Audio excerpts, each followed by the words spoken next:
If you can't take a joke, pay and get out. My girlfriend smirked.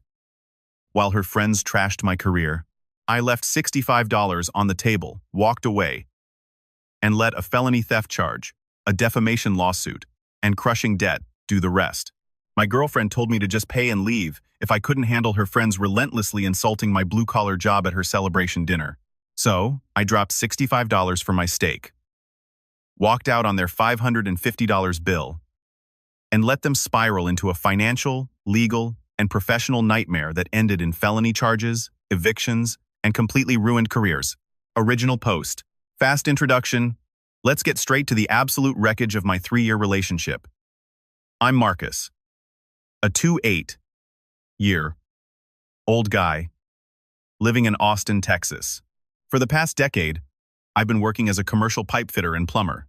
It's heavy, dirty, demanding work, but it pays exceptionally well. I make over $130,000 a year keeping the water and gas lines functioning in massive high-rises downtown. Because I apparently hate having free time or clean fingernails, my weekend obsession is restoring a 1969 Ford Mustang Mach, one that I bought as a rusted-out shell from a guy in Waco. I met my now ex-girlfriend Elena 3 years ago at a rooftop bar on West 6th Street. I was there with my best friend Tyler, celebrating his company hitting a massive revenue milestone. Elena was there with her friends for a birthday party. She was a public relations manager, incredibly ambitious, sharp, and gorgeous. We spent 2 hours talking by the bar, completely ignoring our respective groups. She had this magnetic, I'm not like the other superficial girls in this city energy that hooked me immediately. She asked incredibly insightful questions about my plumbing trade and seemed genuinely fascinated by the Mustang restoration. For the first year and a half, I thought I had found the absolute love of my life. The red flags didn't hit all at once. They bled into the relationship slowly. It started with small, weird comments. I mentioned taking her to a massive local chili cook-off, and she scrunched her nose and asked, "Are there going to be normal, professional people there? Or just, country crowds?" When I'd come home covered in grease and pipe dope, she'd look at me like I was a stray dog tracking mud onto her pristine rugs. She started making suggestions about my wardrobe, insisting I buy designer clothes for her work events, completely ignoring that my custom steel-toe work boots cost more than her entire shoe collection. When her lease ended, we made the classic rookie mistake of moving in together into my spacious apartment in South Congress. But the real poison in our relationship was her core friend group. They were 3 entitled, passive-aggressive princesses who had perfected the toxic art of the backhanded compliment. There was Sarah, a trust fund kid who acted like her mere presence was a charitable donation to society. There was Jessica, a desperate social media influencer who treated every conversation like a competition she was losing. And then there was Mia, whose specialty was delivering insults so subtly wrapped in fake sweetness that you questioned your own sanity for getting mad. The hostility started out subtle. Last summer, I spent 16 hours smoking a massive Wagyu brisket for Elena's birthday party. I woke up at 3:00 a.m. to tend the offset smoker, babying the temperature all day. When her friends finally arrived, Sarah looked at my cutting board and smirked. "Oh wow, this is so wonderfully rustic. Like something you'd see on a reality show about working-class comfort food." Jessica immediately chimed in, "It's so sweet that you did all this manual labor yourself. My boyfriend usually just books a private room at a Michelin restaurant. But this backyard thing is definitely quaint." Mia flashed a razor blade smile and added, "Well, we all know Marcus is good with his hands. I'm sure that's the only reason Elena keeps him around, right?" I felt the disrespect radiating off them, but when I confronted Elena later, she gaslit me. "You're being way too sensitive, Marcus. They're just teasing you. Don't be so insecure." Strike 2 happened when I took Elena to meet my parents in Round Rock. My dad is a retired union plumber, and my mom was a public school teacher for 30 years. They are incredible, hardworking people. During dinner, my dad was telling a story about working double shifts in the Texas heat to pay off their first mortgage. I glanced over and caught Elena texting under the table. I saw the group chat with her friends. At Marcus's family dinner, the house smells like fried food and cheap air freshener. Very authentic blue-collar experience. When my mom proudly offered Elena a slice of her famous homemade pecan pie, Elena patted her flat stomach and said, "Oh, that's so sweet of you. but I actually care about my health. I'm strictly watching my carbs. You know how it is. My mom looked devastated. On the drive home, I exploded. I told her she was incredibly disrespectful. Elena rolled her eyes. I have dietary restrictions, Marcus. Your family is just different from the high-class people I'm used to. Stop overanalyzing everything. She had eaten 2 bowls of heavy pasta the night before.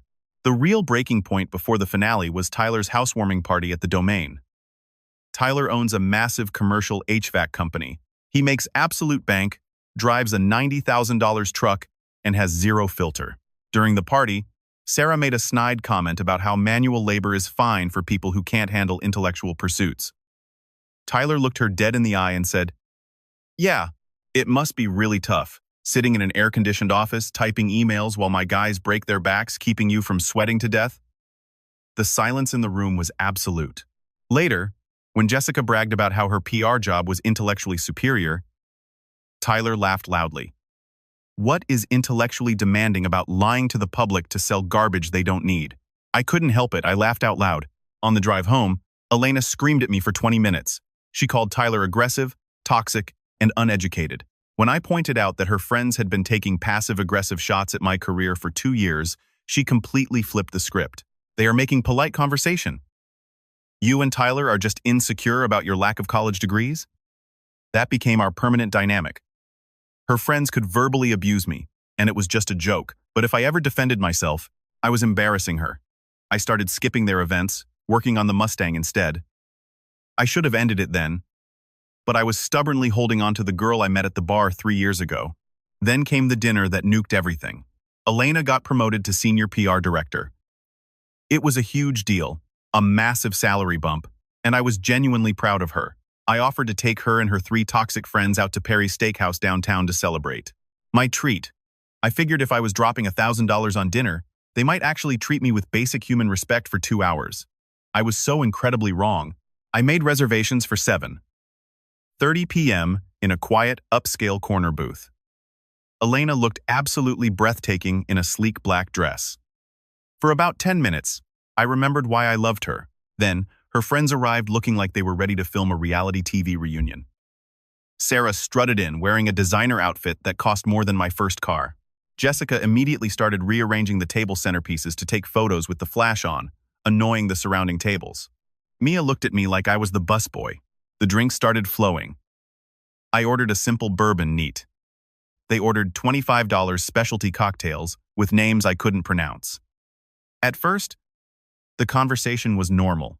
We talked about Elena's new corner office and her upcoming corporate retreat. I was smiling, genuinely happy for her. Then, the appetizers arrived, $150 worth of seafood towers, and the absolute blood sport began. Sarah grabbed a crab claw and didn't even look at me. So, Marcus. Still playing with pipes in the dirt? I felt my jaw clench, but I kept my voice perfectly level. Commercial pipe fitting is incredibly complex. I work on high-pressure systems for 50-story skyscrapers. It takes years of technical training. Jessica rolled her eyes so hard I thought she might injure herself. Oh, please. It's not like you need an actual education to turn a wrench. Meanwhile, Elena is drafting corporate communications for Fortune 500 CEOs. The intellectual gap between you two is honestly staggering. Mia jumped right in. And what about that junk car taking up space in the garage? How much money do you piss away on that rusted piece of scrap metal? Honestly, Elena, you could do so much better. Remember that tech developer from the gala? He actually had ambition. I looked directly at Elena, waiting for her to shut them down. Waiting for her to defend the man she lived with. Instead, she just did this awkward, breathy laugh and sipped her wine. She didn't say a single word in my defense. The roasting continued relentlessly through the main course. They called me a grease monkey. They openly wondered how I could afford my half of the rent. Sarah actually looked at Elena and said, "It's so noble of you to date down. It's like you're running your own personal charity for the working class." Jessica laughed loudly. "I don't even know what you guys talk about. Do you have to explain big words to him slowly?" That was it. The final thread of my patience snapped. I set my fork down, wiped my mouth with my napkin, and looked at Elena. "All right, I think that's enough. Tell your friends to back off." Elena sighed loudly, looking at me like I was a misbehaving toddler. Marcus, stop causing a scene. They're just having fun. Don't be so incredibly sensitive. Sensitive? Mia cackled loudly, drawing stares from the next table. What? Is the big, strong plumber going to cry because we hurt his fragile ego? And then, Elena looked me dead in the eyes and delivered the fatal blow to our relationship. Look, Marcus. If you can't handle my friends being honest with you, you can just pay the bill and leave. The entire table went dead silent. Sarah covered her mouth to hide a malicious smirk. Jessica was literally vibrating with excitement. They all stared at me, waiting for me to fold, waiting for me to apologize, hand over my credit card like a good little ATM, and sit there taking their abuse. Thanks for the suggestion, I said quietly. I stood up from the booth.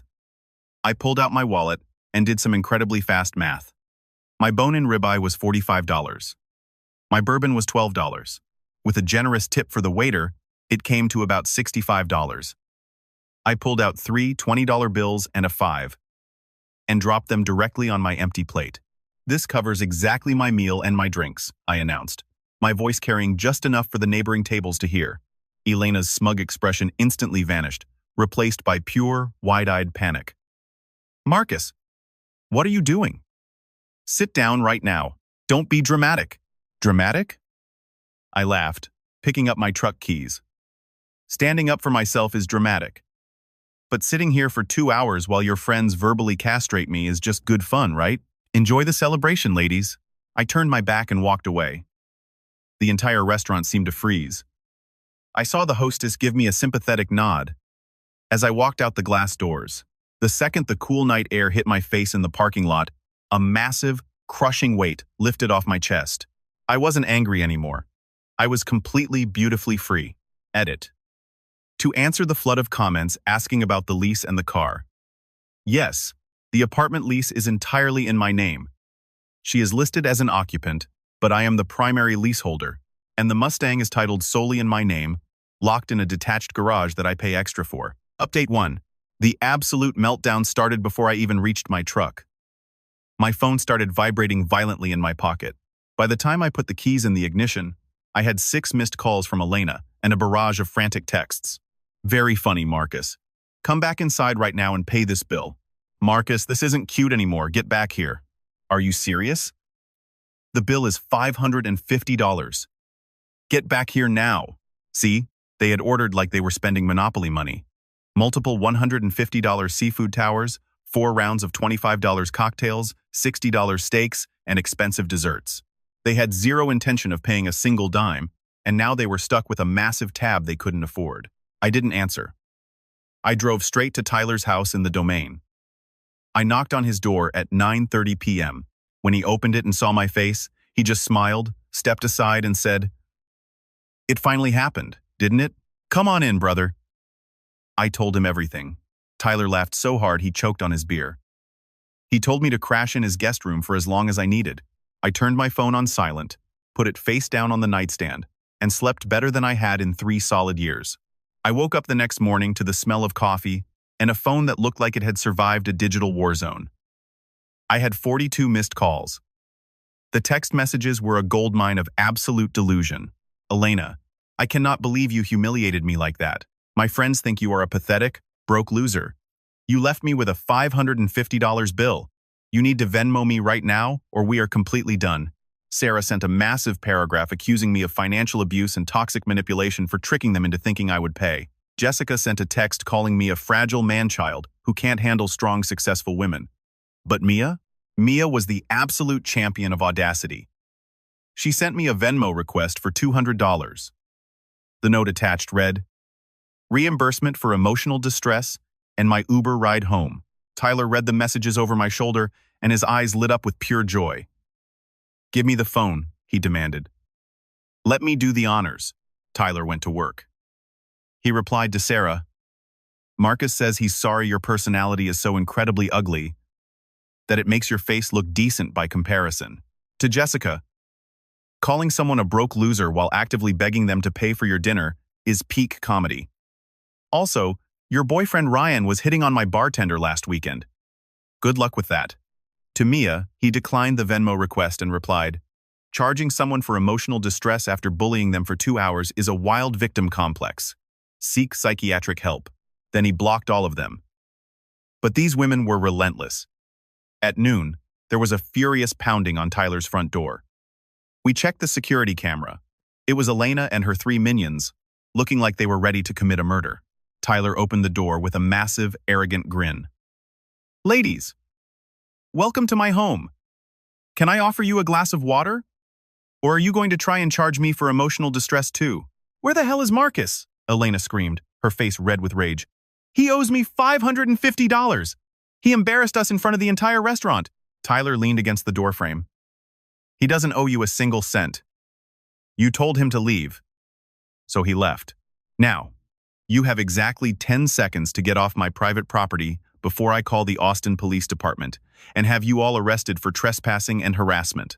And trust me, I have the security footage to prove it." They stood there in stunned silence before Sarah scoffed, turned on her heel, and marched back to Elena's car. They left, but the war was just beginning. That afternoon, Elena took the nuclear option. She posted a massive rant on Facebook and Instagram, tagging me, my family, and my plumbing company. She claimed I was a financially abusive narcissist who abandoned her at a restaurant and stuck her with a massive bill. Sarah and Jessica shared the post, adding their own lies about how I was a danger to women. They didn't expect my younger sister, a 4-year-old law student who absolutely despised Elena, to see the post. My sister went into the comments and dropped a tactical nuke. She posted screenshots of Elena's old text messages insulting our working-class family. Then, a waiter from Perry's Steakhouse, who happened to be in the same local Austin restaurant Facebook group, saw the viral post and commented, "I was your server last night. You 4 women were incredibly rude, demanding, and condescending to the staff. The guy who left was the only one who treated us with respect. Also, you left a $0 tip on a $550 bill. You are trash." The post backfired instantly. Hundreds of people started dragging Elena and her friends. Realizing she was losing the narrative, Elena deleted the post. But the internet is forever. The screenshots were already circulating. Update 2. On Tuesday morning, while Elena was at work, I went back to my apartment to pack up the rest of my clothes, my electronics, and my expensive plumbing tools. I still paid half the rent, and my name was on the lease, so I had every legal right to be there. When I unlocked the door, the stench of stale wine and rotting takeout food hit me instantly. The apartment was completely trashed. But worse than the mess was the bright yellow paper taped to the inside of the door. It was a formal noise complaint and lease violation warning from my landlord, Mr. Harrison. Apparently, the girls had come back to the apartment on Monday night, gotten blackout drunk, and screamed at each other so loudly that 3 different neighbors called security. I started packing my bags, but when I opened the hall closet where I kept my work gear, my stomach completely dropped. My tools were gone. I am a professional pipe fitter. My tools are my livelihood, and I have spent years building my collection. My Milwaukee M18 fuel kit? Gone. My rigid pipe threader worth $800? Gone. And worst of all, my specialized Navian tankless water heater diagnostic kit and my ProPress tool, which cost me over $2,500, were completely missing. I felt a cold sweat break out on my forehead. I tore the apartment apart. Nothing. I pulled out my phone and immediately checked Facebook Marketplace and Craigslist. It took me less than 2 minutes to find them. Elena had listed my ProPress tool for $500. My threader was listed for $150. She was trying to pawn off over $4,000 worth of professional equipment for pennies just to get quick cash. I took screenshots of every single listing, capturing her name, the timestamps, and the photos of my tools sitting on our living room rug. But then, a sickening thought hit me. I sprinted out the back door and ran to the detached garage where I kept the Mustang. The padlock was broken. The garage was empty. My heart completely stopped. The 1,969 Mustang Mach 1 shell, the car I had spent 400 hours grinding rust off of, the car that was worth easily $15,000 in its current state, and would be worth $40,000 when finished. Gone. I pulled up Craigslist again, my hands shaking uncontrollably. There it was. 1,969 Mustang project car. Must sell as soon as possible. Ex-boyfriend abandoned it. $4,000 firm. Cash only. Buyer must tow. She had managed to get a shady tow company to drag it out of the garage and move it to a storage lot, and she was trying to sell it without the title. I didn't call her. I didn't text her. I dialed 911. Austin Police, the dispatcher answered. What is your emergency? I need to report a grand theft, I said, my voice eerily calm. My ex-girlfriend has stolen over $4,000 worth of professional tools and illegally towed and attempted to sell my classic car. I have the receipts, the title, and screenshots of her selling my stolen property online. Within 20 minutes, 2 squad cars pulled up to the apartment complex. Detective Vance, a no-nonsense guy in his 50s, took my statement. I showed him the title to the Mustang, the receipts for the tools, and the active Facebook listings. This isn't a civil dispute, son, Detective Vance said, writing furiously in his notepad. This is felony theft. Because the value of the car and the tools exceeds $2,500, we are looking at a state jail felony in Texas. We're going to set up a sting. While the police were coordinating with the storage lot to secure my Mustang, I called my landlord, Mr. Harrison. I explained the entire situation, including the police presence. Mr. Harrison was furious about the noise complaints, but when I told him I wanted to take over the lease entirely and evict Elena, he agreed immediately. You've always paid rent on time, Marcus. I'll draft the eviction notice for her today based on the police activity and lease violations. At 4 p.m., Detective Vance had a female undercover officer message Elena on Facebook Marketplace, offering full asking price for the tools and the car. They agreed to meet at the apartment parking lot at 5:30 p.m. I sat in the back of an unmarked police SUV and watched the absolute destruction of Elena's life unfold. Elena pulled into the parking lot in her pristine white SUV. She stepped out, looking smug, carrying my heavy tool bags. The undercover officer approached her. They exchanged a few words, and Elena happily accepted a thick envelope of cash. As soon as her fingers closed around the money, 2 marked squad cars boxed her in, lights flashing. I watched through the tinted glass as Elena's smug expression morphed into absolute, unadulterated terror. The officers commanded her to put her hands on the hood of the car. She started sobbing hysterically, screaming that there was a mistake, that the tools were hers, that I had given them to her as gifts. Detective Vance walked up, pulled out his handcuffs, and locked them around her wrists. Elena Davis, you are under arrest for felony theft. You have the right to remain silent, which I highly suggest you use. They put her in the back of the cruiser. I stepped out of the SUV, walked over to my tools, and picked them up. Elena saw me through the window of the police car. The look of absolute horror and defeat in her eyes is something I will cherish for the rest of my life. But the karma didn't stop with Elena. The shockwave of this disaster completely obliterated her entire friend group. Let's start with Sarah, the trust fund ringleader. When she found out Elena was arrested, she decided to retaliate by leaving a fake, 1-star review on my plumbing company's Google page. She claimed I was a dangerous, unprofessional contractor who steals from clients. What Sarah didn't realize is that business defamation is a massive deal. I hired a vicious business attorney who immediately filed a defamation lawsuit against her for $20,000 in damages. During the discovery phase, Sarah panicked. Her family refused to pay for her legal fees, calling her an embarrassment. She ended up settling out of court for $12,000 to avoid a trial. Even worse, the HR department at her corporate job found out about the lawsuit and fired her for violating their strict social media conduct policy. Then there was Jessica, the fake influencer.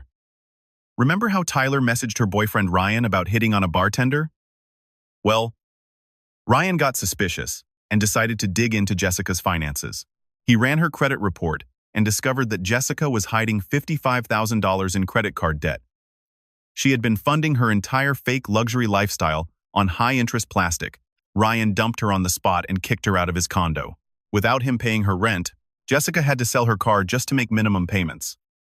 Last I heard, her Instagram has been deactivated, and she is working 6 nights a week as a bartender to avoid bankruptcy. And Mia? Mia faced the most brutal karma of all. Her boyfriend, Kevin, saw the viral Facebook post and reached out to me privately. It turns out Mia had been fired from her PR job 3 weeks before the steakhouse dinner for constant unexcused absences. She had been lying to Kevin, living completely off his paycheck while pretending she was still employed. When Kevin confronted her about the Venmo request she sent me, Mia had a violent meltdown and threw a glass vase at his head. Kevin called the cops, pressed domestic assault charges, and filed a permanent restraining order against her. Mia was completely cut off. She is currently living in a cheap motel and working at a telemarketing call center. As for Elena, her life burned to the ground. She spent a night in county jail before her parents bailed her out.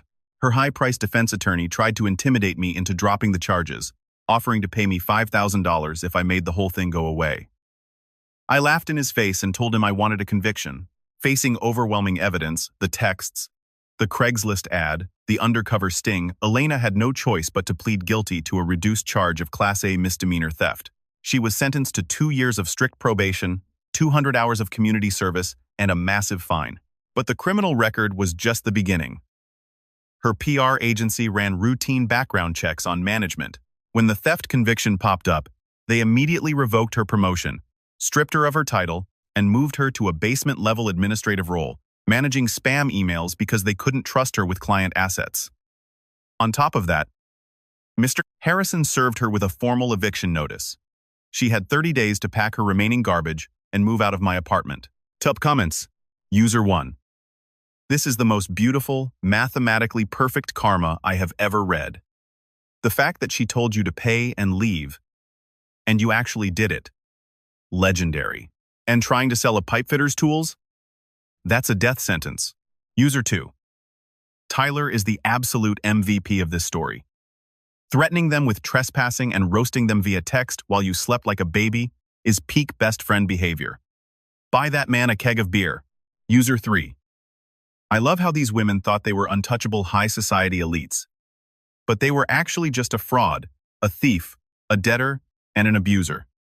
You dodged a massive bullet, OP. How is the Mustang doing? OP reply. The Mustang is completely safe.